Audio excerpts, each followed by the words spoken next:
Good morning, everyone. Welcome to this session on social networks between best practices and risk of censorship.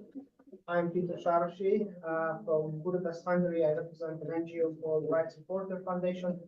We have a website, it's called Drug Reporter. We have contents on drug policy and harm reduction, videos and articles. We produce online videos. We have been producing online videos almost 20 years. So we have been heavily involved in online communication, and we also have training courses for activists on video communication.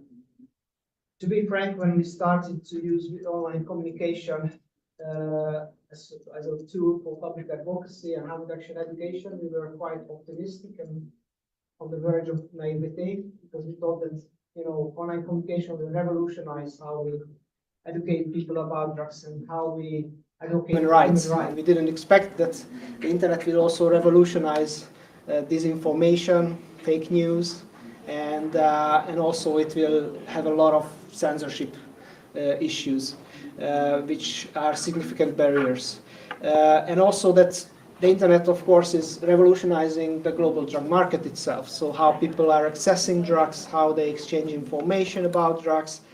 For example, in Europe, according to one Eurobarometer study, 60% of young people said that the main information source of information about drugs is the internet, and we know that now suppliers use so-called dark web markets or crypto markets to sell drugs, and we can hear about that in several other sessions here at the CND. But at this session, we would also like to emphasize that the internet and online communication is not only a threat, but it's an opportunity. It's an opportunity for service providers, it's an opportunity for educators, for prevention, for treatment, for harm reduction, and advocacy for human rights. And all the forums on social media, but even on the so-called deep web, we can use it as platforms to reach out people who use drugs with information and with support. So this side event is dedicated especially on this topic as an internet, as an opportunity, but also we will address issues or barriers to reach out people on the internet. For example, issues with censorship on social networks. So the first speakers I would like to introduce is Eduardo Polidori from Forum Droge and Valentina Salzano from CERT from Emania. Both are from Bologna, and they will speak about online communication as an opportunity, how to reach out people who use drugs. Okay, thank you. First of all, many thanks to Forum Droge and all the work of Leonardo, who invited us to speak today, and CND. Many thanks to CND for the opportunity to exchange our experience and to talk about this kind of experience. First of all, the name of the project. The name, as you can see, is Info Pusher, because we want to be clear from the beginning. We are pusher of information on drugs. And the second name, because there are two different projects, but they were the same project, is Between the Lines, because we play a role between the lines, and the meaning, I think, is clear.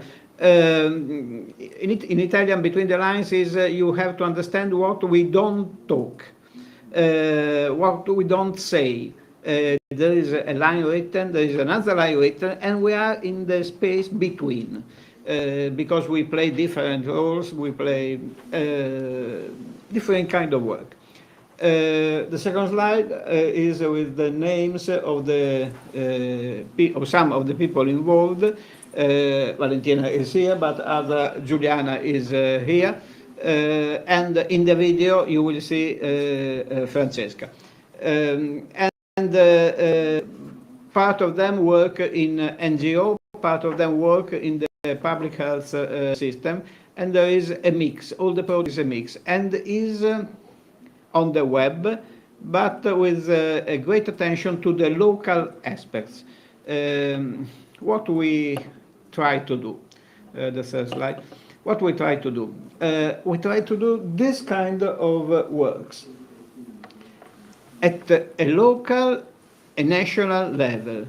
We talk in Italian in the video, you see, but we make a translation for this event. Because we want to contact young people using drugs, to tell them, attention, there are experts, there are adults reliable about this topic.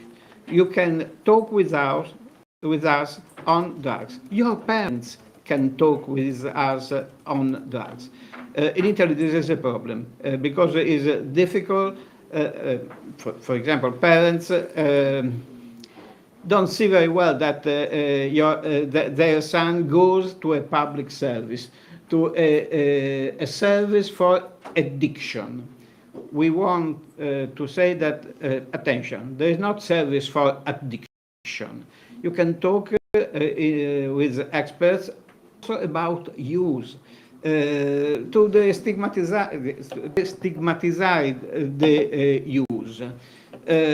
Use of drugs is very stigmatized, and we want to say distinguish, difference.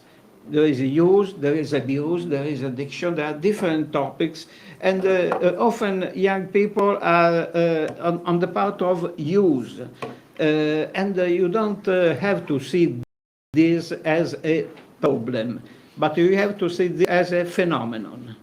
A problem needs to be solved. A phenomenon needs to be started. And you have to talk about this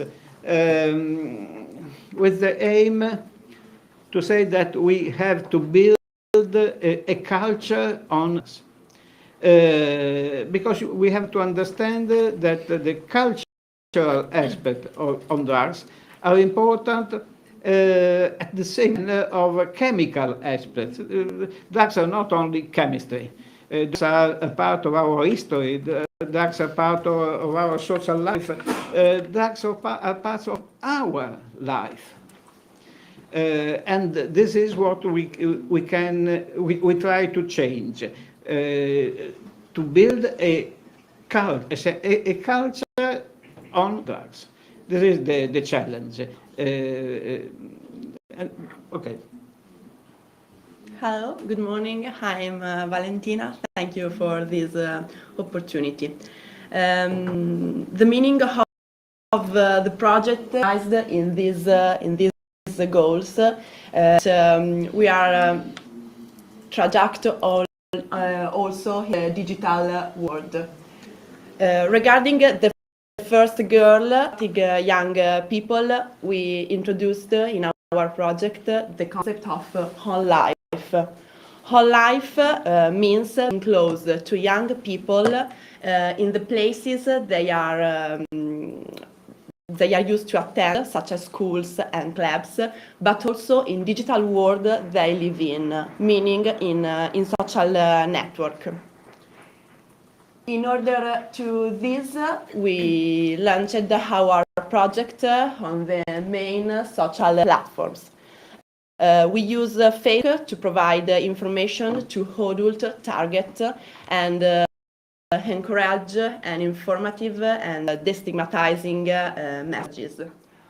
On Instagram, we publish cross-cutting content that may apply to different age group. And we use TikTok to reach the young audience, and we publish specialist risk reduction types. The methodologies we use to communicate on social media are inspired by the slogan, "Just say no." Meaning providing scientific and non-terrorist information to facilitate the communication of a critical way of thinking with a friendly-oriented approach. It means that we speak to young people with scientific but also enjoyable language that can be easily understood by the young people who live the TikTok platforms especially.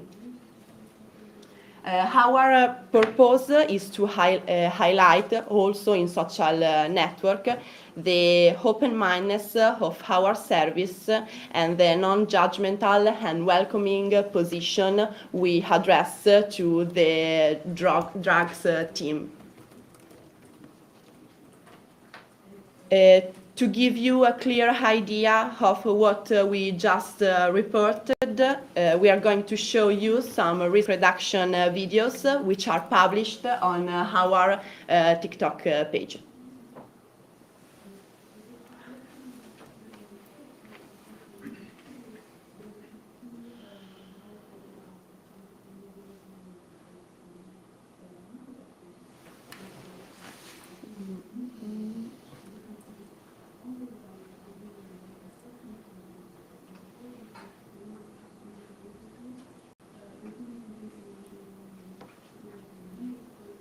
Maybe. Ci voleva uno giù.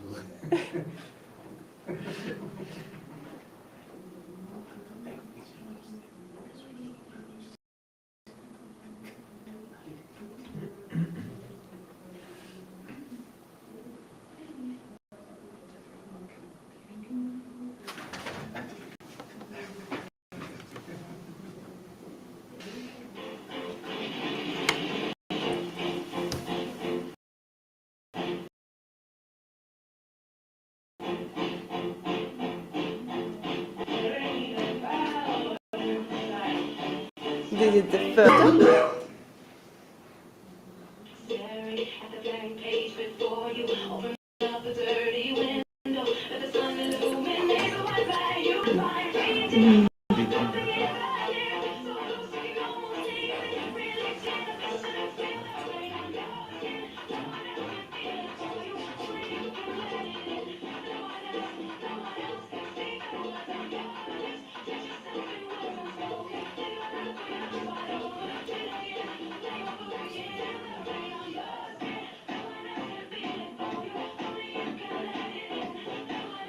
You have to consider that music, words, movements are studied on the trend of that moment.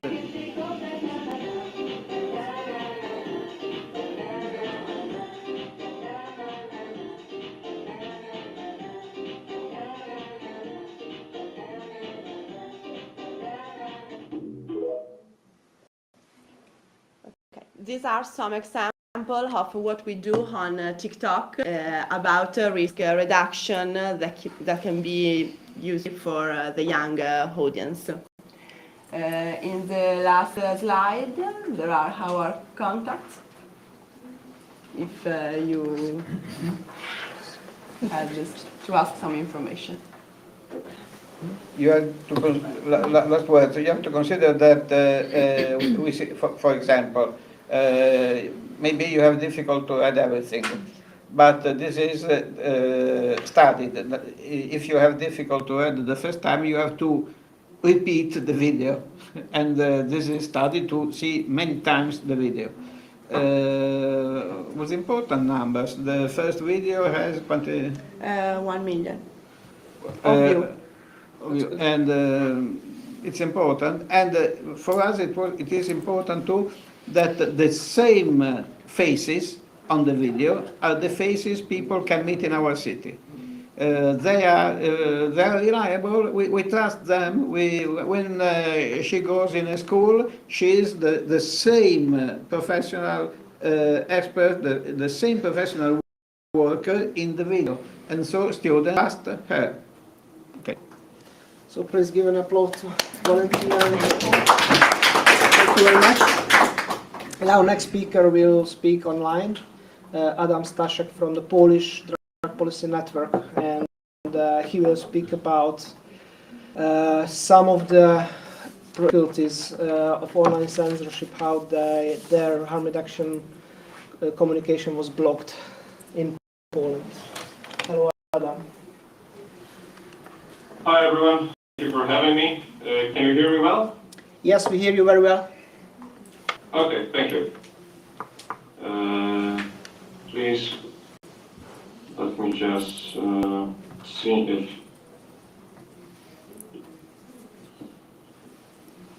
yeah, I'm just trying to. Okay. Can you see my screen? Not yet.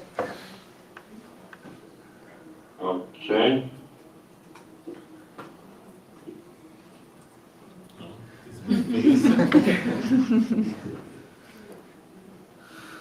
I think is out.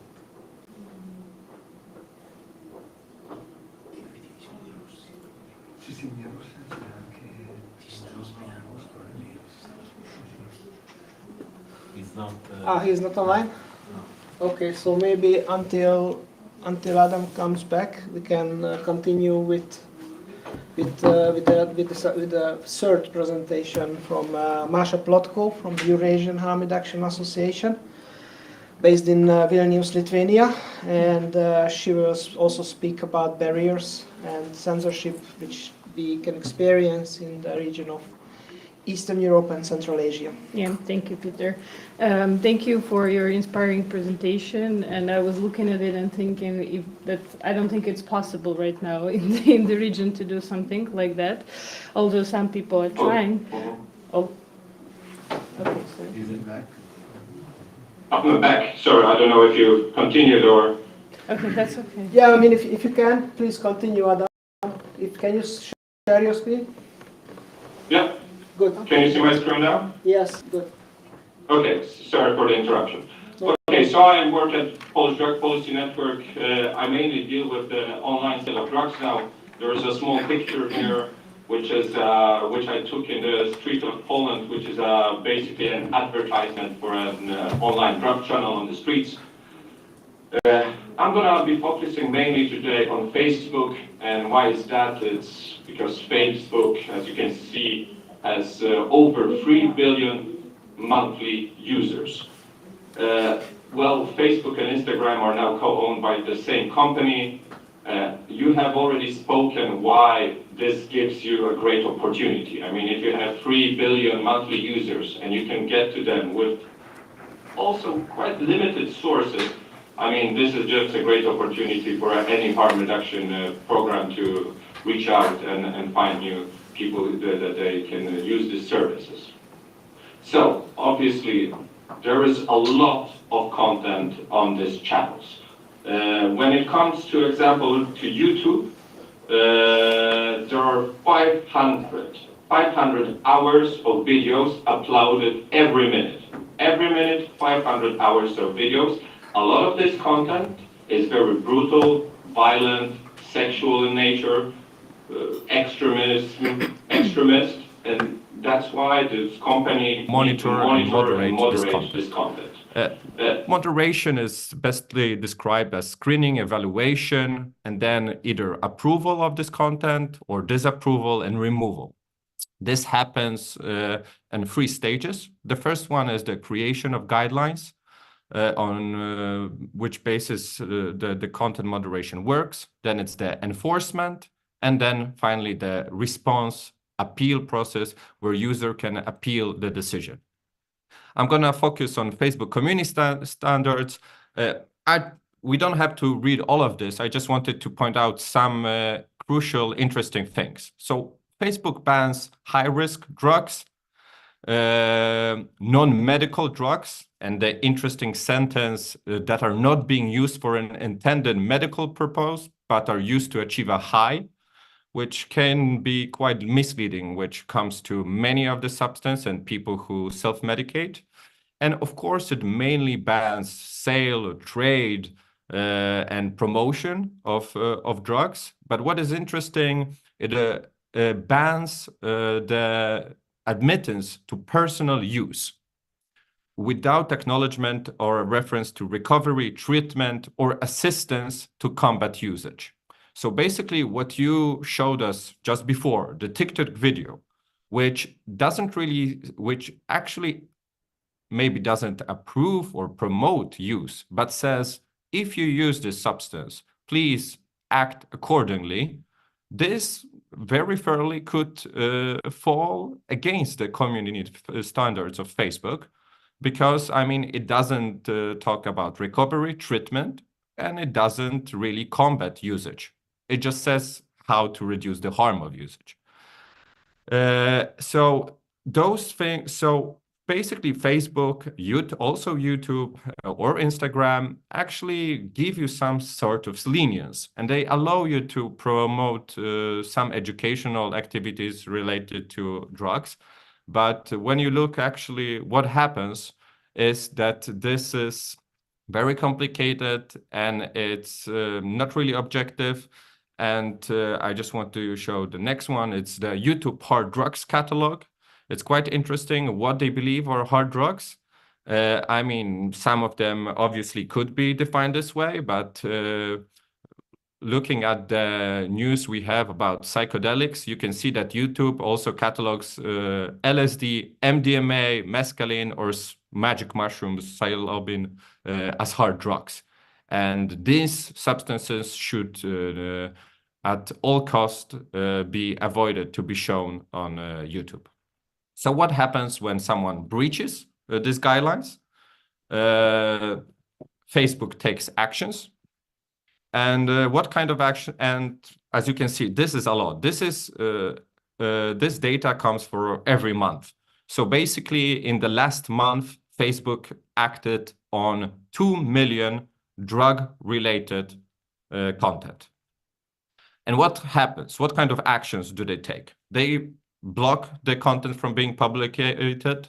They remove posts and videos. They restrict accounts, which means they could, for example, keep the account, but they limit the visibility and it make it non-eligible for monetization. I mean, a lot of people who work, for example, on YouTube get money because people look at their content. This is unfortunately not possible for people who use this, for example, for harm reduction content. And the final and most important one, accounts are being suspended and banned. So what are those 2 million actions? How do they act? What happens? So actually, if you look at it, only 3% of all of the actions taken by Facebook are flagged by users. 97% are tagged by Facebook itself, and that's mainly algorithms. And we have a problem with algorithms and also human moderators. First of all, the process is very little transparent. We know very little about it. We mainly know about it from whistleblowers, and people try to pick the data together. And well, there is a lot of, I said, there's a lot of content. So the moderators who have to take a decision usually have 10 to 30 seconds to decide whether this content falls within or against the community standards. And as I said, they are exposed to a lot of violent and extremely terrible content. And there are a lot of reports speaking of moderators having PTSD, mental issues. So that this is not a big surprise that such content, even moderated by humans, not only algorithms, can be wrongly flagged. And algorithms, of course, have their own problems. There is a lot of cases where content related to breast cancer or menstrual blood is being removed, while images involving brutality and violence are upheld. Non-violent political messages are regarded as extremist, while right-wing extremists enjoys leniency. And most importantly, this is private companies. They are there to make money. And that is why for them, it's much easier and, in a sense, better, safer to block content than later deal with inquiries from state actors, police actors. So that's why algorithms over-block a lot of drug content. Then we have the appeal procedure. And the appeal procedure, as you can see, appeals by user happen quite regularly. In the last month, almost 200,000 appeals in drug-related content. And Facebook, of course, now acts on these appeals. when I mean act, is that there is an appeal procedure. It doesn't mean it's very effective, but there is an appeal procedure. And as we can see, last month there were 200 appeals by users, and Facebook actually restored 20,000 of content, so only 10% was restored. And there is a big problem with the appeal procedure. Peter knows this. A lot of people who try to do this knows this. There's often very little information given why your content was against the community guidelines. There was very little information given what was the decision made, and there is very little response from the appeal mechanism. And just shortly, I will give you two examples from Poland. One is Mestosław YouTube channel, he was one of the biggest Eastern European blogger with over 10 million views on YouTube. And interestingly, his channel was removed after sharing a video about an app fighting addiction, which was requested by the scientists of the Polish Academy of Sciences. So I think this is the perfect example on how something that is supposed to reduce harms related to possible harms related to drug use was actually flagged and removed. And then we have the social drug policy initiative. They had a Facebook group where they shared information on bad pills that were on the market. Their accounts were all banned and removed because of this channel. And what is interesting, on the other hand, as I said, I mainly now deal with online drug markets. There is an ongoing, very big drug trade on all the social media channels that I mentioned, Instagram, Facebook, also TikTok. So this is basically posts from big Facebook groups, 7,000-8,000 members, which are basically selling drugs. Here to the right, you have want to buy Oxy hand-to-hand in Krakow. So on the one hand, we have a lot of very important harm reduction content that is being removed by those social giants. And on the other hand, we have basically an open online drug market that is very accessible to young people. And this is the problem, of course, because these companies are private. And very recent verdict in Poland I wanted to share with you.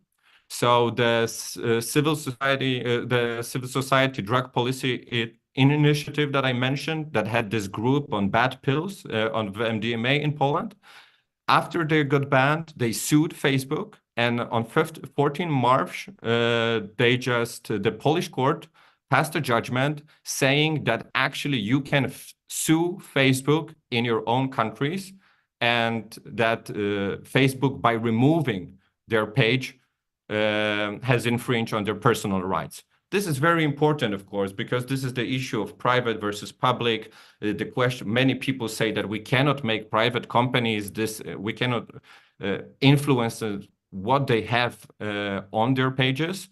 But as we can see, I mean, there is now a verge and a question of discussion, like if you're such a social giant that has over 50% of a market share, maybe there should be also some standards that you have to adhere to, especially because, as I said, on the same Facebook, on the same Instagram channels, we have content that is very important, health-related, education-related, that is being removed. And on the other hand, we have online drug trade that is happening regularly. And this content is somehow rarely removed because it's a little bit more hidden than harm reduction providers that want to go out and speak freely about their issues.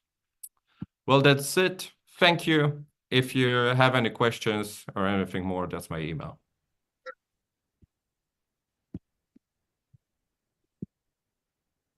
Thank you, Adam. And I would like to give the floor to Marsha from the Regional Reduction Association. Thank you.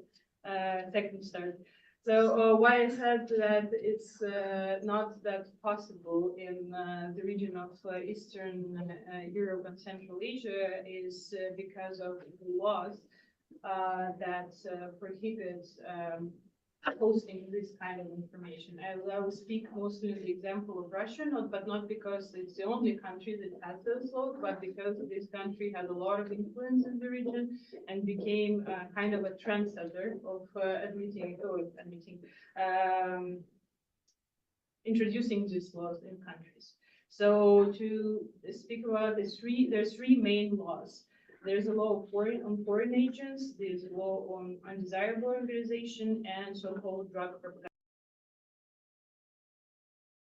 There's the pretense of national security and protection of traditional values and serves as instruments of repression. To understand that most of the harm reduction organizations working in the region are dependent on the international donors. So this kind of laws affected them dramatically. So the first law was introduced in 2012. It's a law on foreign agents, and from the start it was used as a tool to stigmatize, discredit, and silence NGOs that are critical to the authorities by forcing them to label according to all their publications and by introducing onerous reporting requirements. And yesterday we had a session on the censorship in the region, and there was one of the organizations from Russia that is a foreign agent, and on every slide there was a huge letters, more than bigger than information on the slide, saying that this was a publication made by the foreign agent. And now there are 320 organizations that have been labeled as such. And I think in 2016, Andrei Rykov Foundation was the first public health organization that was named a foreign agent. In 2022, there was a further tightening, and the federal law on control of activities of persons under the foreign influence was introduced, and it broadened the definition of foreign agents to include individuals and media outlets. Adding to this repressive landscape, there is a law on undesirable organizations. Loosely, it's defined as entities posing a threat to national security, which can be basically anyone. And these organizations face severe restrictions, including being barred from operating in Russia and having their funding sources cut off. And individuals that are associated with such organizations also risk hefty fines and even imprisonment. And furthermore, Russia's draconian law on drug propaganda criminalizes advocacy for harm reduction and drug policy reform. It doesn't say it like this explicitly, but because of how vaguely the law is defined, it allows people to use it like this. It also mentions propaganda of drug use for medical purposes, which is generally understood as ban of advocacy for opioid substitution treatment. For those of you who don't know, the opioid substitution treatment does not exist in Russia, it's prohibited. In the case of propaganda or non-authorized promotional advertising of narcotic drugs implemented with the help of mass media or digital communication, the punishment is even harsher than from individuals. For example, in 2012, again, I'm giving the example of Andrei Rykov Foundation because it's the, I think, brightest case of application of these laws. Their website was shut down when they published the recommendations given to Russia by the Committee on Economic and Social and Cultural Rights. And then the next time it happened, it was when they published information about synthetic cannabinoids that became very prevalent.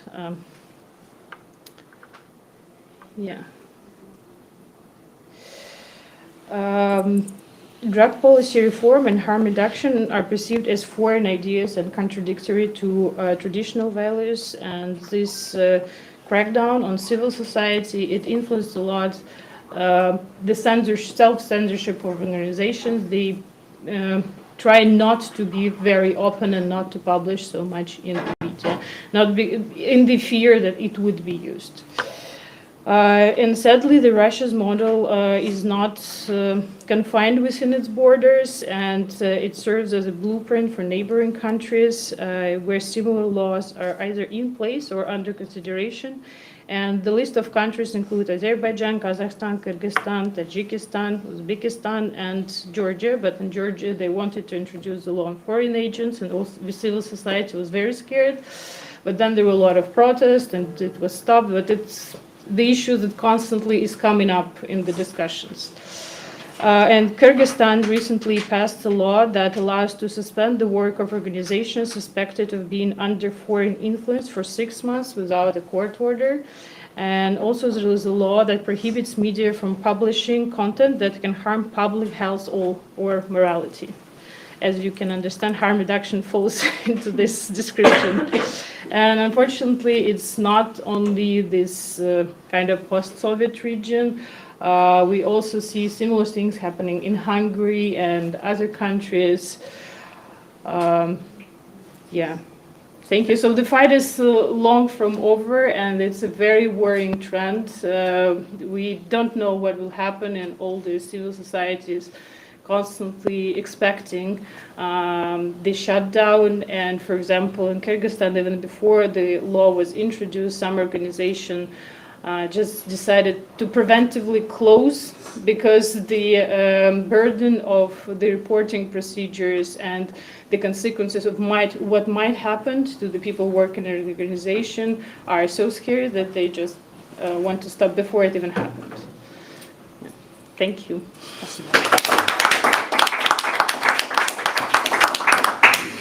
Thank you so much for the speakers, and I think we have a few minutes for taking a few questions, if you have any from the audience.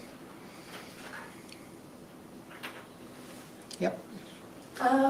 What would be the best way to, how shall I say, report on the like the illegal drug markets online? Because we on our Facebook ad all the time. My Facebook is kind of like shadow ban and all of those things, but they are promoting like cough syrup, medicine, like, you know, all of the pharmaceutical for our teenagers in Thailand, and I can't seem to report them. They don't go away. They come back and go, this is not it, and I can't do anything. What would be the best way for me to kind of do that?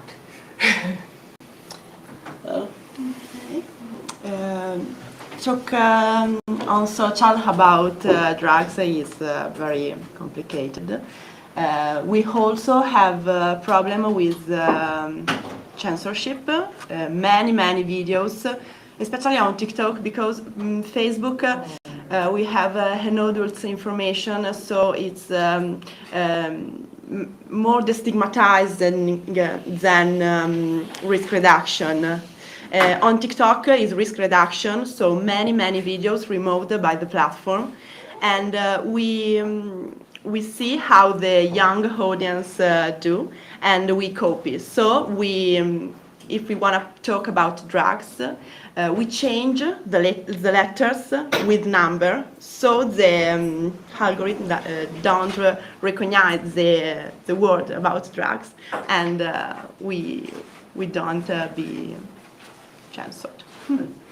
On Facebook, we don't talk about risk reduction, more destigmatizing for adults out of our service, so the general population.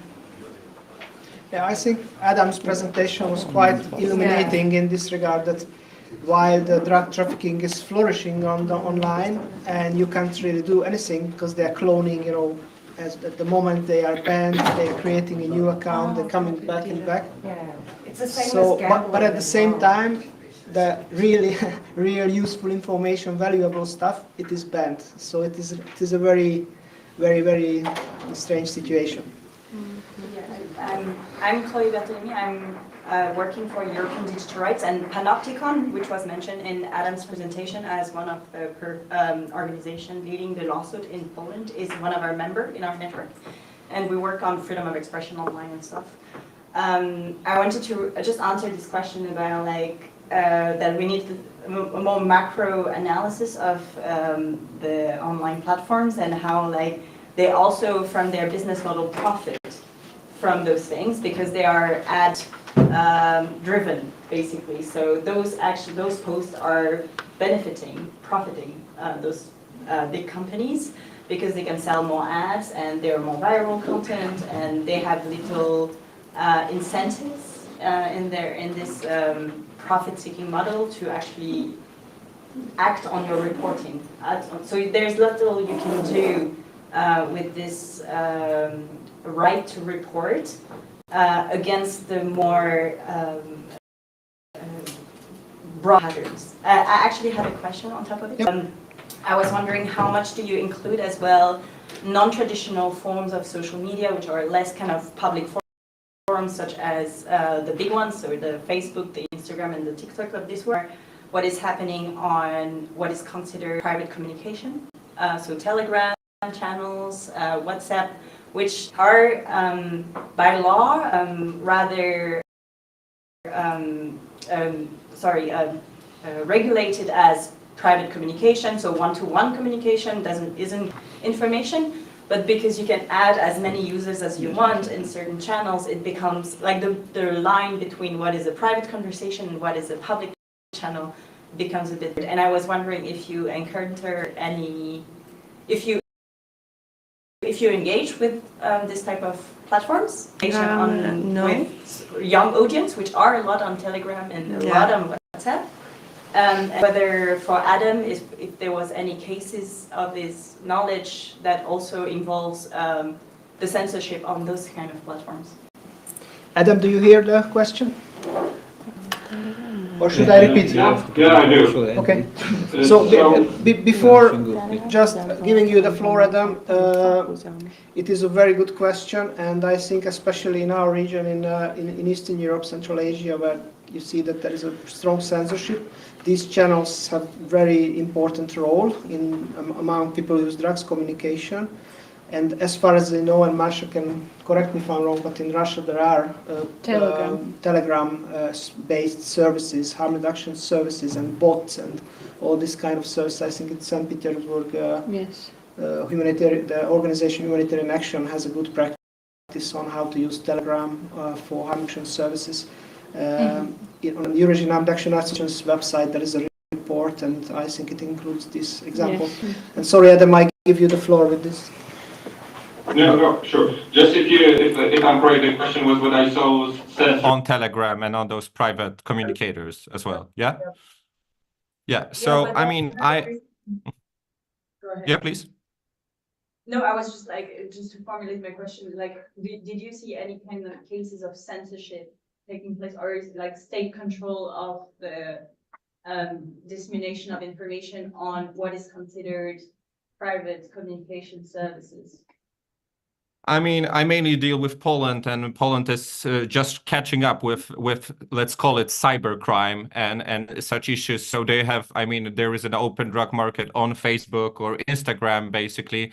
So even so, they have not really access to Telegram. From my experience so far, I mean, most of the big drug sellers are moving to Telegram because of its safety, because it's yet has not been that penetrated by, I mean, safety in the meaning of relatively safe from the Polish police authorities in this sense, not like in this cryptic sense that it's hard to get into people who use Telegram. But so far, Telegram remains as this place which basically is a really open drug market. I stopped looking for new drug channels in Telegram in Poland because there are so many of them. There's so many people are buying drugs there, and it's incredible how easy accessible it is. And so far, I haven't seen, I must say, I haven't seen any really state censorship in this matter. The last time I presented before the National Board of Drugs in Poland, the police officer came to me and asked me if I could give them a speech explaining to them how drugs are being sold on Facebook. So I don't think they really have any idea what's happening they have an idea what's happening on Telegram, but they have no tools really on actually trying to influence it. And I don't think they still find it as such a big problem right now. They just witnessing it now, while in the world we already speak about this issues, quite frankly, that the online drug trade is taking more and more of the market share. So far, I think it is not a big problem for the Polish authorities. They are learning it now. Thank you, Adam. Are there any more questions? Question for Adam. You talked about the judgment of the court, of the Polish court that obliged Meta to restore a page. I'm very curious of the reason and whether there is a possibility to apply that trial also in other countries in Europe. For example, we have a page, Media Legale, Better Legal. My organization care about drug policies, and we don't do harm reduction or other content on this. We only talk about drug policies, and our profile is bound, and we have limitation and other problems related to drug contents. And I'm curious to know whether there is the possibility to open a window in this. Well, maybe Chloe, also if you're from the from the digital fund, you have more insights. But from all what I can say from the Polish perspective, first of all, there is still an appeal. So the very interesting issue in this case was actually that we can sue Facebook before the Polish court. This was what Facebook was really fighting. They didn't allow any organization to be able to sue Facebook in front of a national court. They really tried many obstacles to put forward many obstacles. So I was quite frankly, I was very shocked that the Polish court ruled the way it did. And this is a very big success. Yet, first of all, I am quite sure Facebook will appeal this with its army of lawyers. And then I would say that it really depends on the national courts. And there is a lot of action as the Foundation Panopticon or the Digital Fund. I mean, this must be basically a joint effort by many organizations and countries and expertise to put this forward. And this one sentence, also please look that the Facebook group was banned in 2018. The verdict happened this month, 6 years later. You must imagine how many resources was involved, and it was only all possible to donors and other investors who were not investors, by donors and supporters who were supporting, and lawyers who were giving their time to this issue. So it is very hard, very time consuming, but I believe it's worth it. And this probably should be happening quite more. And this could be the first, this could be used in different courts in Europe. And I'm sure the people who are behind this will be trying this. But still, as I said, this is not the final verdict. And there is a long way to go. I believe the final verdict may come in a few years. Okay. Thank you very much. Okay, one more question. Thank you very much. Also to all the panelists. My name is Andrea Mancini. I work for UNODC. I think the work you're doing is really great. Two quick questions. One is, what's the relationship with the Lisbon Agency on monitoring of drug addiction, MCDDA, exactly. And the second is, what's the relationship to this topic of that agency?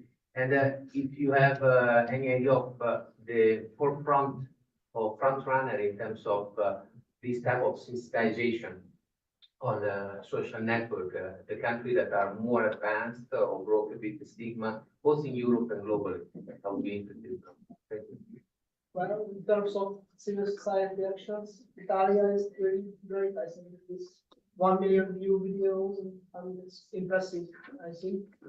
So, as far as I know, there is also good practices in many other countries. For example, in Finland, there is a dedicated project reaching out. People use drugs on dark web markets, so they are doing the same as the market sellers. They set up something like an information hub, but they sell. It's just like you said, pusher of information. So they are selling harm reduction information, not by money, but like distributing information. So they are using these platforms, which are marketplaces, also to distribute information about the dangers and harms of substances. So I think it's also very quite innovative, and it shows that wherever there is a platform for drug distribution, you can also use it for education and harm reduction. About the EMCDDA, actually, I'm not aware if they done any work on this. I mean, EMCDDA reports always deal with the internet as a marketplace or selling supply side of this issue. But at the moment, I'm not aware of any reports or research on this, how you use the internet for harm reduction. But actually, with the Civil Society Forum on Drugs, we will meet EMCDDA next month in April. So it's a good idea that we can put this on the table. We discussed with it, EMCDDA. Any other ones to? Anybody else wants to say? If not, then thank you so much for coming to this session, and give another round of applause to the panelists. Thank you, Adam. Thank you. And thank you, Leonardo, for technical.